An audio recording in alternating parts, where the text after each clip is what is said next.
وہ بولا آپ کا اندازہ درست ہے۔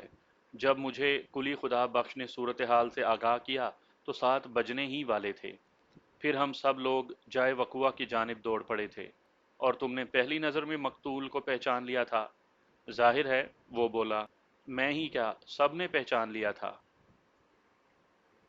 میں نے زاویہ اس سوال کو ذرا تبدیل کرتے ہوئے پوچھا، بشیر احمد تم رات 7 بجے، واضح رہے کہ جنوری کے ابتدائی تاریخوں میں وسطی پنجاب میں 5 سوا 5 بجے سورج غروب ہو جاتا ہے، لہٰذا 7 بجے کا وقت رات ہی میں شمار ہوگا۔ تم 7 بجے اپنی ڈیوٹی ختم کر کے گھر چلے جاتے ہو، تمہاری جگہ کون ڈیوٹی سنبھالتا ہے؟ رات والا ٹکٹ بابو عبد الخالق، اس نے جواب دیا۔ میں نے اپنی جیب سے وہ ٹکٹ نکال لیا جو مقتول کی جامع تلاشی سے میرے ہاتھ لگا تھا۔ میں نے مذکورہ ٹکٹ بابو بشیر احمد کی جانب بڑھاتے ہوئے کہا، یہ ٹکٹ کل کی تاریخ میں اسی ریلوے اسٹیشن سے جاری کیا گیا ہے۔ کیا تم بتا سکتے ہو کہ یہ تمہارے ہاتھوں کا بنا ہے یا عبد الخالق کے ہاتھوں کا؟ وہ ٹکٹ کو الٹ پلٹ کر دیکھتے ہوئے بولا، یہ ٹکٹ میرے ہاتھوں ہی جاری ہوا تھا۔ میں اپنی تحریر کو کیسے بھول سکتا ہوں؟ مجھے یاد ہے کہ یہ ٹکٹ میں نے مقتول مختار حسین کے لیے بنایا تھا، وہ لاہور جانا چاہتا تھا۔ یہ دیکھیں، یہاں پتوں کی تا لاہور لکھا ہے۔ میں یہ دیکھ چکا ہوں، میں نے کہا۔ ذرا سوچ کر بتاؤ کہ تم نے کل کتنے بجے مقتول کو یہ ٹکٹ دیا تھا؟ وہ بولا، اس میں سوچنے کی کون سی بات ہے جناب، اس وقت سورج غروب ہو چکا تھا اور اندھیرا پھیلنے لگا تھا۔ میرا خیال ہے 5:45 یا 6 بجے کا وقت ہوگا۔ کراچی سے آنے والی ایک ٹرین 6:30 بجے پتوں کی پہنچتی ہے۔ مقتول اسی ٹرین سے لاہور جانا چاہتا تھا۔ میں نے رانا صاحب کو سلام کیا، ٹکٹ کی رقم وصول کی اور یہ ٹکٹ بنا کر ان کی جانب بڑھا دیا۔ مجھے یہ تمام باتیں اچھی طرح سے یاد ہیں۔ ابھی کل رات ہی کی تو بات ہے۔ کیا مقتول اس وقت اکیلا ہی تھا؟ میں نے سوال کیا۔ بالکل اکیلا تھا جناب، وہ قطعیت سے بولا۔ اسی لیے تو اس نے صرف ایک ہی ٹکٹ لیا تھا۔ میں نے کہا، میرا مطلب نہیں سمجھے تم بشیر احمد۔ میں نے وضاحت کی، میں یہ جاننا چاہتا ہوں کہ آیا مقتول بالکل تنہا اسٹیشن پہنچا تھا یا کوئی اسے چھوڑنے آیا تھا؟ ٹکٹ بابو نے جواب دیا، جناب میں نے تو رانا صاحب کے ہمراہ کسی اور شخص کو نہیں دیکھا تھا۔ ہاں اگر کوئی ذرا ہٹ کر کھڑا ہو تو میں اس بارے میں کچھ نہیں کہہ سکتا۔ میں نے پوچھا، کراچی سے آنے والی وہ ٹرین کہاں تک جاتی ہے؟ راول پنڈی تک جناب، اس نے جواب دیا۔ کیا ٹرین مقررہ وقت پر پہنچ گئی تھی؟ نہیں جناب، ٹرین آدھا گھنٹہ لیٹ تھی۔ اس کا مطلب تو یہ ہوا کہ وہ ٹرین 7 بجے پلیٹ فارم پر پہنچی تھی۔ بالکل جناب، 7 بجے۔ کیا تم نے ٹکٹ خریدنے اور ٹرین کی آمد کے درمیانی وقفے میں مقتول کی کوئی جھلک دیکھی تھی؟ وہ بولا، جناب میری کھڑکی سے اسٹیشن کا پلیٹ فارم نظر نہیں آتا، اس لیے میں وثوق سے کچھ نہیں کہہ سکتا۔